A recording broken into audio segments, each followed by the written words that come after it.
Hello everyone.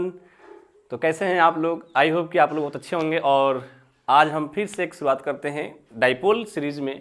आज का जो टॉपिक है हमारा dipole in uniform electric field. मतलब dipole in uniform electric field से आपसे क्वेश्चंस पूछे जा सकते हैं एग्जाम में।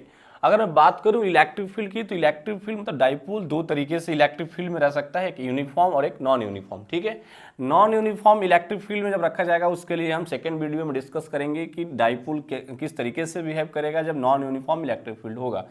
फिलहाल इस वीडियो में हम ये देखेंगे कि यूनिफॉर्म इलेक्ट्रिक फील्ड में डाइपोल में तो रखेंगे तो कितना नेट फोर्स लगेगा और क्या टॉर्क होगा इसका। ठीक है, तो हम डिस्कस करते हैं dipole in uniform electric field में। तो हमारे पास ये इलेक्ट्रिक फील्ड लाइन्स हैं जो कि ये इंडिकेट कर रही हैं कि यहाँ पर जो इलेक्ट्रिक फील्ड है वो यूनिफॉर्म है। समझ पा रहे हैं आप? ये लाइंस क्या रिप्रेजेंट कर रही हैं कि यहाँ पर केवल यूनिफॉर्म इलेक्ट्रिक फील्ड प्रेजेंट है। इसमें एक डाइपोल को हम रख देते हैं। डाइपोल को रखने का वे हमारा मतलब हम एंगल पे रख रहे हैं, इसको 0 डिग्री पर रख सकते हैं, 90 पे रख सकते हैं। तो फिलहाल अभी हम एक जनरल एंगल पे रख रहे हैं। मान लो यहाँ हमारे पास -Q और ये हमारा +Q। जैसे कि आप जानते हैं डाइपोल में दो चार्ज होते हैं, दोनों का नेचर अलग अलग होता है, वैल्यू सेम होती है और इनके बीच का जो डिस्टेंस है वो 2a जो हम पहले से डिस्कस किए थे। ठीक है, ये डाइपोल होता है, इस तरीके से रखा गया है। अब जैसे कि आप सभी जानते हैं इस टॉपिक को पढ़ने से पहले आपको पता होना चाहिए कि जब कोई चार्ज इलेक्ट्रिक फील्ड में रहता है तो उस पर एक फोर्स एक्सपीरियंस करता है। ठीक है, वो force experience F = Q × E होता है ना। अगर कोई चार्ज Q है और इलेक्ट्रिक फील्ड में रखा गया है तो उस पर फोर्स लगेगा Q × E।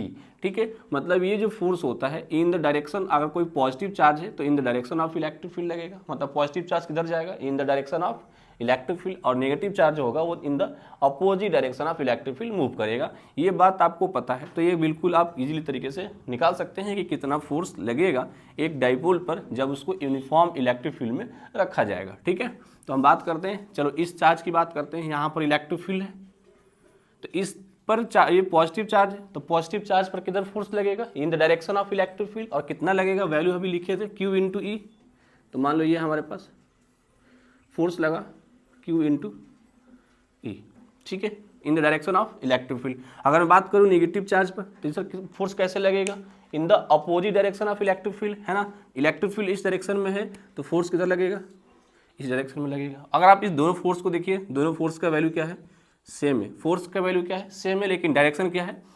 एंटी पैरेलल है। तो हम कह सकते हैं net force on dipole at uniform electric field, अगर F नेट निकालते हैं तो कितना आ जाएगा? 0 आ जाएगा। तो पहला तो आपका ऐसे ही काम निकल गया कि अगर आपसे पूछता है net force on dipole at uniform electric field तो you can say summation of total force = 0। क्यों? क्योंकि पॉजिटिव चार्ज पे डायरेक्शन अलग है और नेगेटिव पे डायरेक्शन अलग है, वैल्यू सेम है। एंटी पैरेलल होने की वजह से नेट फोर्स क्या हो गया? 0 हो गया। लेकिन क्या टॉर्क भी 0 होगा? तो ऐसा देखते हैं, इन दोनों फोर्स का जो एक्शन पॉइंट है वो सेम नहीं है, तो दोनों parallel force anti parallel force है। इन दोनों फोर्स मिल करके क्या क्रिएट करेंगे? कपल ऑफ फोर्स बना रहे हैं। क्या बना रहे हैं? Couple of force. और कपल ऑफ फोर्स पे क्या होता है?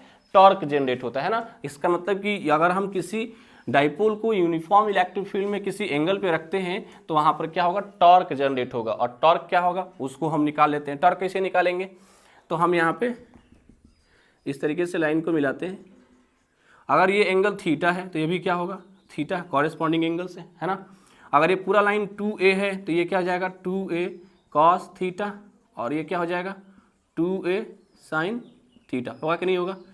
अगर हम टॉर्क की बात करें तो टॉर्क क्या होता है? टॉर्क निकालने के लिए फोर्स इंटू कोई एक फोर्स लेते हैं into perpendicular distance. Force into perpendicular distance, ये टॉर्क का फॉर्मूला होता है।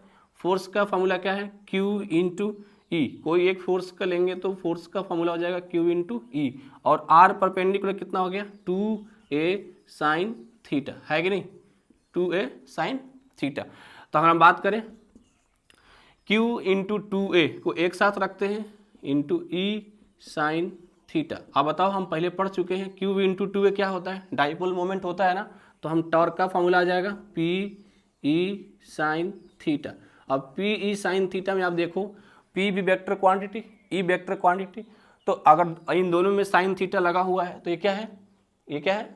क्रॉस प्रोडक्ट है कि डॉट प्रोडक्ट, तो क्रॉस में आता है ना, तो वेक्टर टाउ आ जाएगा, क्योंकि टाउ वेक्टर क्वांटिटी है, हम इसको लिख सकते हैं vector p cross vector E. अब यहाँ पर लिखने के दो तरीके हो सकते हैं, हम तो ई क्रॉस पी भी लिख सकते थे और पी क्रॉस ई भी, लेकिन अकॉर्डिंग टू आवर ओरिएंटेशन हम कह सकते हैं कि जो टॉर्क का जो डायरेक्शन होगा हम उस तरीके से इसको हम लिखे हैं वेक्टर पी क्रॉस ई। इसका लिखने का वे ये है कि अगर मैं बात करूँ यहाँ पर ये ई है और ये है हमारा पी, देखो ये ई है और ये हमारा पी है, ठीक है।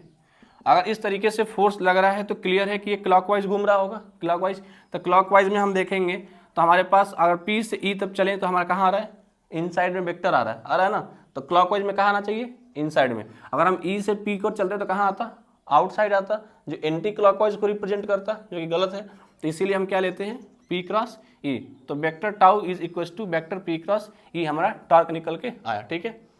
तो स्पेशल केस की बात करते हैं, जब डाइपोल इलेक्ट्रिक फील्ड में रखा गया है तो यहाँ पर थीटा एंगल बना रहा है, लेकिन हमने स्पेशल केस में हम ये कह रहे हैं कि मान लो यदि डाइपोल हमारा theta is equal to 0 degree, in the sense मतलब angle between electric field and dipole moment is 0 degree, then what, क्या होगा डाइपोल मोमेंट या टॉर्क क्या होगा।